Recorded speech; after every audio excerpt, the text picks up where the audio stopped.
Duterte family is the Philippines mafia. O, correct po. I agree, Ma'am Pretty Page.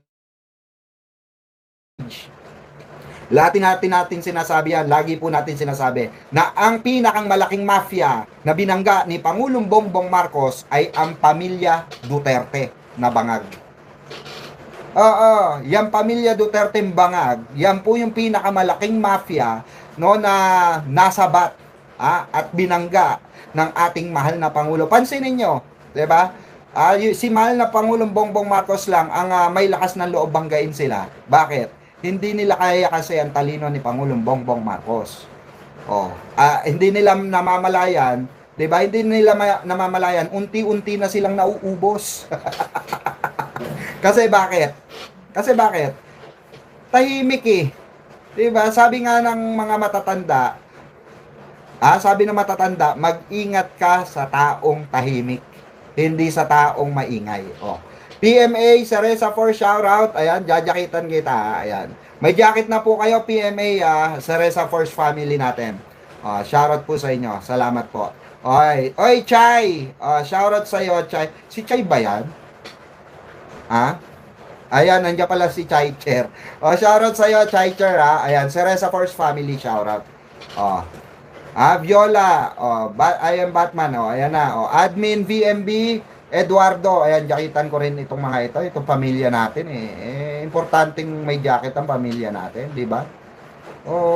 Giginawin kayo dyan, taglamig pa naman ngayon, Diyos ko. Kaso, bakit di tayo mapag-jacket? Ba't ganon? Ayun, okay na po, ayan. Watching from Hong Kong, ayan, Bing Santos, shoutout po. Hello, Pikwa, Will Magalios. Oy, si Ma'am Will Magalios. Ayan. Natin si Ma'am Will Magalios pala. Wait lang Ma'am Will Magalios. Hindi maka-jacket. Uy, jacket. Ba't ganon pag pinipindot? Ayan, okay na po, Ma'am Will Magalios, May na po kayo. Jacket na. Shoutout sa mga bagong dating dyan, mga kabengador, kabirador. I am happier with the cases filed against Buday. Whether they will catch him or how they will catch him. Sabi ni Mama Ella. Ayan, Ella Bell. Kahit naman sino po, masaya. Kahit naman sino. Kahit tayo po, masaya, Mama Ella Bell. Dahil po, finally, unti-unti na silang yung mga salot sa lipunan. Sila po kasi yung totoong basura ng lipunan Sila po yung totoong basura nitong gobyerno na ito na ginagalawan ni Pangulong Bongbong Marcos. Sila po yung mga anay, na mga politiko. Yung mga trapong politiko, sila po yun. At sila po yung inaalis ng ating mahal na Pangulong Bongbong Marcos. Sabi ni Grace, ayan, how can they show anything? They're in their pockets. Yun lang. Kaya yun yung iimbestigahan, Ate Grace. 'Di ba? Yun po yung iimbestigahan dito ng ating ombudsman at Sandigang Bayan. Kung ano ba ang nangyari dun sa kaperahan na di umano ay binigay kay Robin Padilla, kay Bongo at kay Amy Marcos. Diyan tayo magkakaalaman. 'Di ba, Ate Grace? Shoutout sa mga taga Hong Kong diyan Ito kasi mahirap sa mga DD sheets, pagka pagka partido nila ang nasasakote, laging sinasabi planado, 'di ba? Pero kahit kaalyado ni Pangulo ang nasa kote, sasabihin nila, 'di ba, scripted. 'Di ba mga gago, mga tanga? Itong mga itong mga DD shit na ito, alam naman po natin kung bakit hindi nakakulong ito nung panahon ni Digongyo. Ni Digong na bangag. Alam po natin yan kung bakit hindi nakakulong. Dahil si Digong po, alam natin, from the very start na nailabas po nila Marcoleta, yung flood control issue noong 2016, 'di ba? Pinatahimik nga yung kasama ni 'di ba? Ni Marcoleta kaya bumaliktad, natakot, 'di ba? Tinumba sa sariling bahay Ngayon natakot ito si Marcoleta, bumaliktad, napunta sa mga Duterte na bangag. Takot siya na mawala buhay niya kasi nga pag magsasalita ka noon, mga kababayan, tungkol sa anomalya ng mga bangag na pamilyang Duterte, mga kababayan, ay bibirahin ka po. Oh. Kagaya ng nangyari kay Percy Lapid. Yan ang masakit na katotohanan, mga kababayan. Pag ayaw mo sa Duterte, nung panahon nila, itutumba ka. Oh. Yan ang masakit na katotohanan. Pero tayo, hindi po tayo natatakot, mga kababayan, 'di ba? Patuloy po tayong lalaban para sa katotohanan, para maubos at malaman ng sambayan ng Pilipino kung sino po yung mga politikong trapo, 'di ba? Kung sino po yung mga politiko na tunay na bangag at walang malasakit sa taong bayan. Yan po yung katotohanan diyan. Kaya po, kahit wala tayong kapit, kahit wala tayong kahit wala tayong tawag dito, kahit wala tayong padrino, kahit wala tayong pera, bibig lang po at katotohanan ang ating sinasabi, sapat na yun. Diba? Sige sir, it's also the Lord will that Digong wins the national election to show the Filipino people what color Duterte is. Right? Sabi niya. Yes po, kailangan po natin ma-expose kung ano po talaga ang kulay at kahayupan ng mga Duterte para po wala nang makaupo sa national, sa pinakang mataas na posisyon ng mga Duterte na bangag. Kahit sino sa pamilya nila, 'di ba? Kasi eto pag natalo sila sa eleksyon na ito, kahit tumakbo, kahit sabi ko nga makalusot si Sara Duterte. Example na lang, makalusot si Sara Duterte sa impeachment. Tatakbo siya for 2028. Sino kakampi niya? Ayaw rin siya suportahan nila Bongo. Ayaw rin siya suportahan nila Biko, nila Isko Moreno. Sino pang kakampi? Ilan na lang sila diyan. Imagine niyo, for example, tumakbo si Senator Raffy Tulfo na lang. For example, hindi tatakbo si Madam Leni. Hindi tatakbo. For example, si Senator Raffy Tulfo, Senator Risa Hontiveros. For example, yan dalawa na yan tatakbo, sure. Erwin, ipagpalagay natin, wag na si Senator Raffy, Erwin na lang. Sino pa ba? Ano pa ba pwedeng tumakbo sa Pampilo Lacson. For example, yung mga yan. Nagsitakbuhan yan. Sure win yan eh. Yan tatlo na yan, sure win yan. Kahit sino iboto mo dyan, sure win yan. Yung DDS, etong si Sara, ilan na lang ba bumuboto dyan? PDP laban nga, ayaw na dyan eh.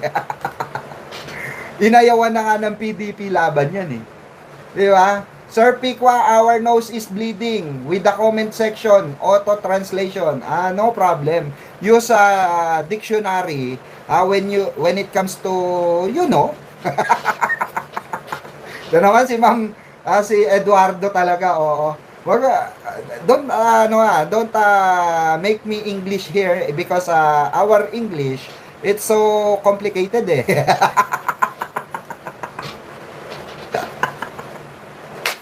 Ayop na eh. Wala kasi pansinin, Sir Eduardo. Hayaan mo ng translation na. Basahin na lang natin ang importante. Marunong tayong magbasa. Di ba? Di ba? Gadula, Good PM po. Di ba? Chai Chair, Ma'am Chai Chair, di ba? Talaga to si Sir Eduardo. Hayaan mo na Sir Eduardo. Good thing, we're used to Ñolos English. Yes, of course. No, you know. I am Batman. Si I am Batman, na-stress na rin eh. Alam nyo na ba yung ni Ñolo? Pakinggan nyo yung, may i-release pong kanta si Tol Ñolo, pakinggan nyo. Pakinggan nyo po, i-release na kanta ni Ñolo, tapos may sayaw ko, mga kababayan. Ayan, may sayaw ko yan. Wait lang Ayan, ilalagay ni Ñolo yan sa niya. Ilalagay niya yan sa niya, sa kanta niya. Cha-chara, cha-chara, cha-cha-cha-cha, cha-chara. Abangan nyo bukas yan, Ito yung kasi re-release na kanta ni Ñolo, pakinggan nyo.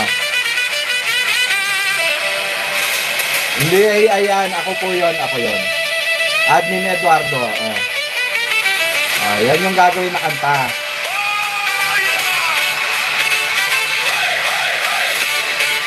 Abangan nyo to, ha? Abangan nyo to. Oo.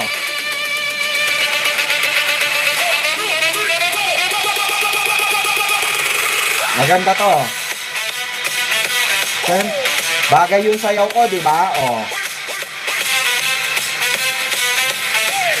Oh. Philippines have greatest story. Ang vlogger ngongo din di ba? Abangan nyo yan, ha? Abangan nyo yan. Intro pa lang yan, oh. Pero abangan nyo na yan, oh. Yeah, meron na rin entry. Meron na rin entry si Tolnyolo, oh.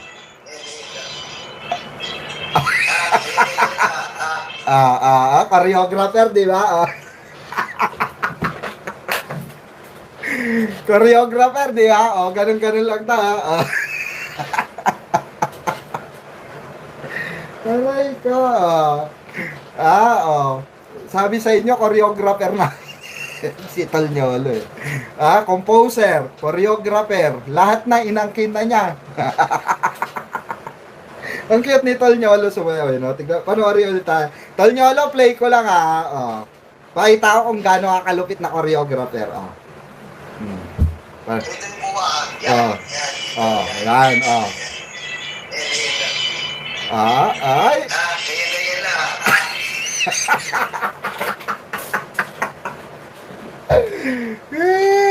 Lupit. Lupit talaga ni Tolnyolo. Ganun lang da. No? Ibang klase talaga si Tolnyolo, no? Composer na, vlogger na, di ba? Dancer pa. Hindi, iaano niya po yan. No? Makikita nyo bukas yung outcome niyan kasi may i-release na full song si Tolnyolo. So abangan nyo pa yung ibang Bengador kung paano sumayaw. Pusang galaba, mahirap nito. Ako lang ang nagpasa ng entry, no? Ako makita nyo ron, eh. Sabi ko nga kay Tolnyolo, pagpasahin mo sila ng mga entry nila, ha? Hindi pa pwedeng wala. Meron dapat yan sila. Lalo na, mahaba yung kanta. Alangan na ako makita dyan, sabi ko.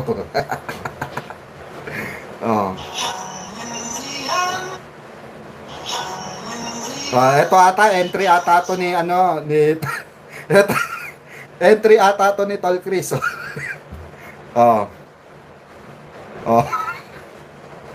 Entry, ito. Hayop hindi gumagalaw. Video siya pero hindi siya nagalaw, tulala lang. Ayop na tao talaga to. Ay, shoutout sa mga kakisable lips ni dyan, ha. Tol Chris Ulo, shoutout sa inyo, ha. Video yan, tingnan nyo, ha. Ayan, video yan, Video yan pero hindi siya nagalaw, Loko.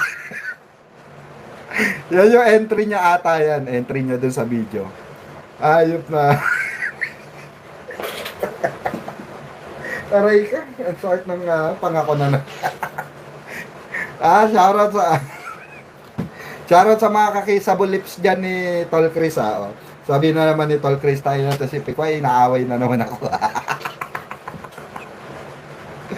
Hindi, mahal namin ang isa't isa, Ganyan lang kami magmahalan, mga kababayan, mga kabengador. Natamin na Chris Ulo. Hindi ko rin po alam. Basta lang siya, habang nagbibideo siya, nakagano lang siya, sabi niya.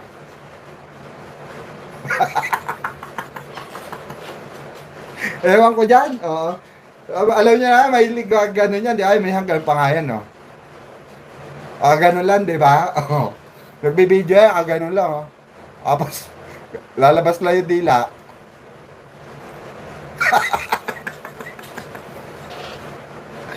Diba? Shoutout sa'yo, Tol Chris Ulo, Lupit talaga ng mga lupit talaga ng mga Bengador, talented, Si Boss Mike, antabayanan natin yung entry ni Boss Mike. Malay nyo, mapasayaw ni Tolnyolo si Boss Mike Cervera. Gusto nyo ba yun? Hoy, magbabiral yon. Ha? Isang Boss Mike Cervera napasayaw ni Tolnyolo for the first time, di ba? Oh. First time nyo lang makikita si si Boss Mike sumayaw if ever. Di ba? Kaya abangan nyo yan. Yung mga ilalabas ni Tolnyolo na kanta para sa Vengador. Nakita nyo naman bago na logo ng Vengador, mga kababayan, di ba? Pinalitan na yung Vengador ng ating channel na Vengador. If Boss Mike makes you dance, don't. Tignan natin kung mapapasayaw ni Tolnyolo. Isa rin